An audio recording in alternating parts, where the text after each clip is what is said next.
Next I importance and control of bacteria.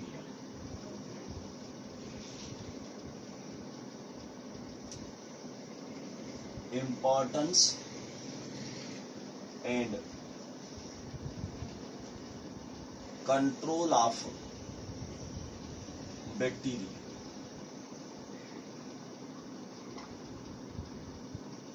Bacteria जी अहमियत है उन जो कंट्रोल.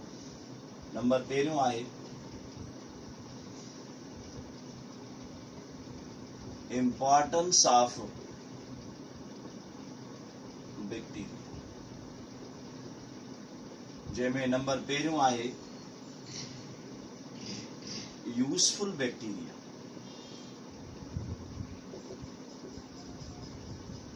इम्पोर्टेंस में कुछ हार्मफुल बैक्टीरिया आहिनि त कुछ यूजफुल बैक्टीरिया.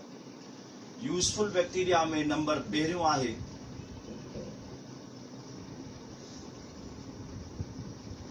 डीकम्पोजर्स. बैक्टीरिया तमाम अहम बायोटिक कंपोनेंटन हर इकोसिस्टम जा.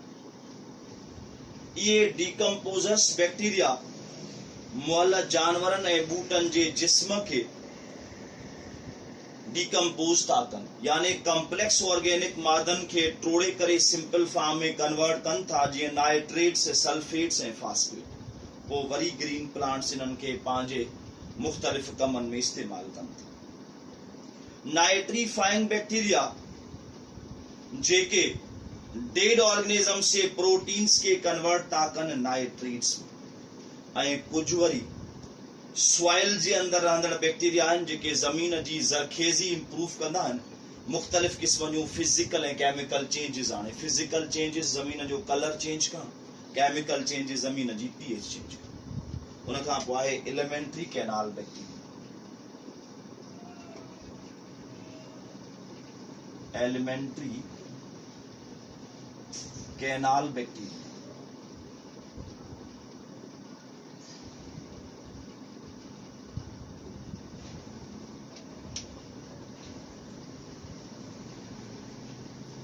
ये हर्बीवोर्स जानवरन जे जिस्म में अपेंडिक्स ऐं सीकम में रहंदड़ बैक्टीरिया आहिनि, जिन जो कम सेल्यूलेज एंजाइम पैदा करे ऐं हर्बीवोर्स में सेल्यूलोज के डाइजेस्ट कराइण या डाइजेशन में मदद. Number 3 industrial bacteria.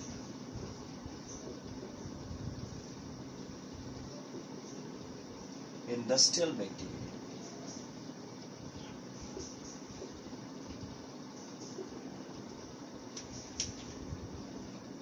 ये संबायोटिक बैक्टीरिया आहिनि, जिन जो कम तमाक जे पनन के सुकाइण ऐं पचाइण, फर्मेंटेशन सां शुगर के अल्कोहल में कन्वर्ट करण, पनीर जणो राइपनिंग ऑफ चीज़िस, काठी या लकड़ीअ मां धागन के कढण रेटिंग ऑफ फाइबर्स, खीर के ॾहीअ में मटाइण ऐं खल के चमड़े में मटाइण. उन खां पोइ मेडिसिनल बैक्टीरिया.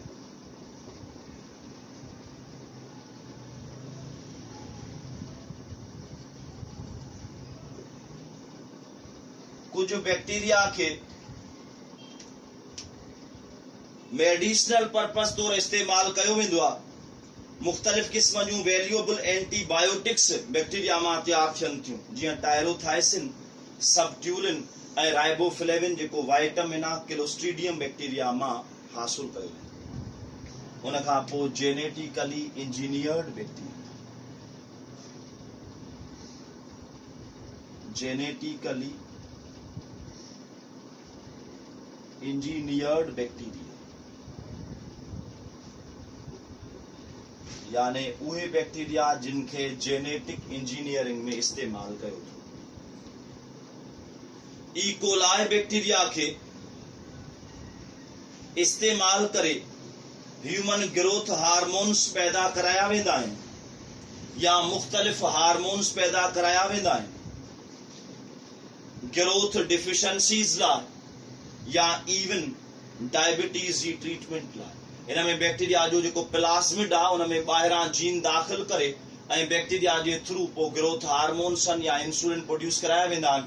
ग्रोथ वारा जेके माण्हू आहिनि उन्हनि जे इलाज तौर या जेके डायबिटीज़ वारा पेशेंट आहिनि उन्हनि जे इलाज उन खां पोइ आहे हार्मफुल बैक्टीरिया।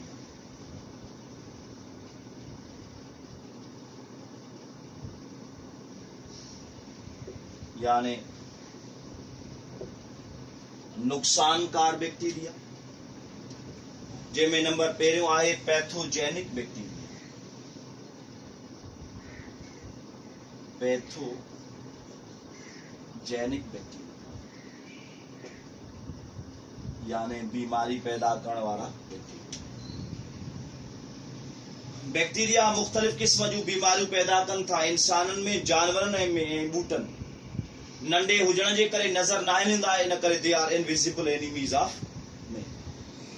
जेके डिजीज़िस इंसान में पैदा कनि था उनमें टाइफाइड, मुदे जो तप, टेटनस, झटकनि वारी बीमारी, फूड पॉइजनिंग, ग़िज़ा जो ख़राब थियणु, डिप्थीरिया, खनाक ऐं ट्यूबरकुलोसिस यानी टीबी।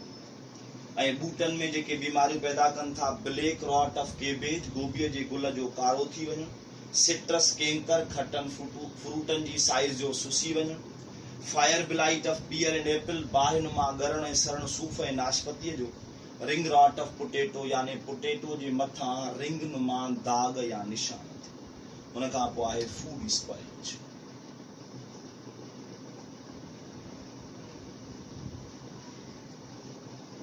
यानी खाधे या ग़िज़ा जो ख़राब थियणु। हाणे बैक्टीरिया मुख़्तलिफ़ क़िस्म जे ग़िज़ा वारनि शयुनि खे ख़राब कनि था फर्मेंटेशन, प्यूट्रिफिकेशन या डिकम्पोजिशन सां। हाणे फर्मेंटेशन में त पढ़ियोसीं शुगर खे करे छॾींदा कन्वर्ट अल्कोहल, ऐं प्यूट्रिफिकेशन या डिकम्पोजिशन में जेके सिंपल और कॉम्प्लेक्स ऑर्गेनिक कंपाउंड्स आहिनि उन्हनि खे टोड़े करे सिंपल फॉर्म में कनि। हाणे नेक्स्ट आहे कंट्रोल ऑफ बैक्टीरिया।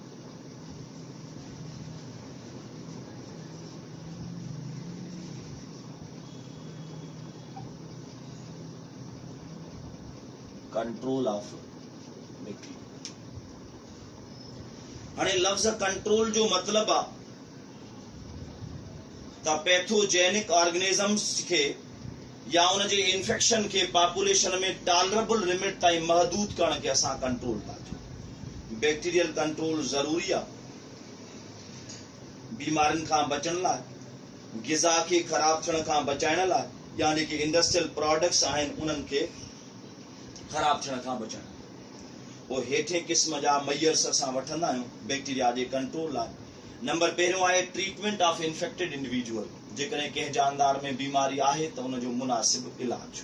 नंबर ॿियो प्रोफाइलेटिक ट्रीटमेंट यानी बीमारीअ खां बचाव वारी ट्रीटमेंट पूरी पॉपुलेशन में, छाजे थ्रू, इम्यूनाइजेशन या वैक्सीनेशन जे थ्रू, टुकनि वारी मुहिम जे थ्रू या वैक्सीनेशन जे थ्रू। नंबर टियों disruption of life cycle of pathogen at all possible stages.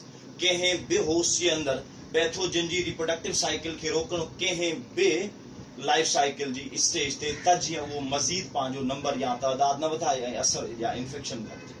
Number चौथों इन केस ऑफ एपेडेमिक्स, जेकॾहिं विचड़ंदड़ या पखिड़जंदड़ बीमारियूं आहिनि त पोइ जेके इन्फेक्टेड जानदार आहिनि उन्हनि खे परे करे, अलॻि करे, जुदा करे विहारियो वेंदो जेके हेल्दी माण्हू आहिनि उन्हनि खां। नंबर पंजों आइडेंटिफिकेशन, कंट्रोल और treatment of reservoir host if any. जेकॾहिं कंहिं होस्ट में को माइक्रो ऑर्गेनिज्म या बैक्टीरिया आहे, पहिरियां त आइडेंटिफाई थियणु घुर्जे त उहो आहे कहिड़ो। नंबर ॿियो उनजी रोकथाम यानी कंट्रोल करणु घुर्जे। नंबर टियों उनजो प्रॉपर ट्रीटमेंट या इलाज थियणु घुर्जे।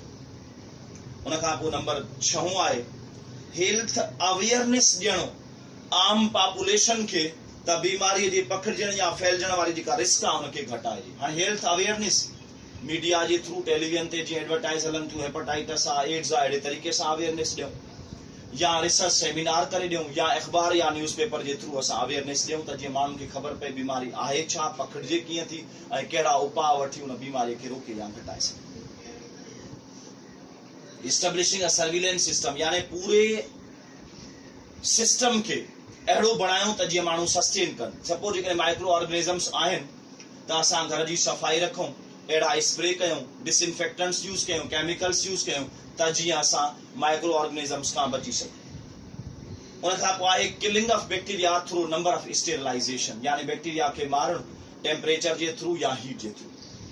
पोइ टेक्स्ट बुक जेको मेंशन कयो आहे त बैक्टीरिया खे मारणु अल्ट्रावायलेट रेडिएशन जे थ्रू या हाई टेम्परेचर ते जेके असां स्टेरिलाइजेशन कंदा। मुख़्तलिफ़ क़िस्म जा एंटीसेप्टिक, एंटीबॉडीज़ ऐं कीमोथेरेप्टिक एजेंट इस्तेमाल कया वेंदा आहिनि त बैक्टीरिया खे मारियो वञे, किल कयो वञे, भले उहे लिविंग टिश्यूज़ में ई छो।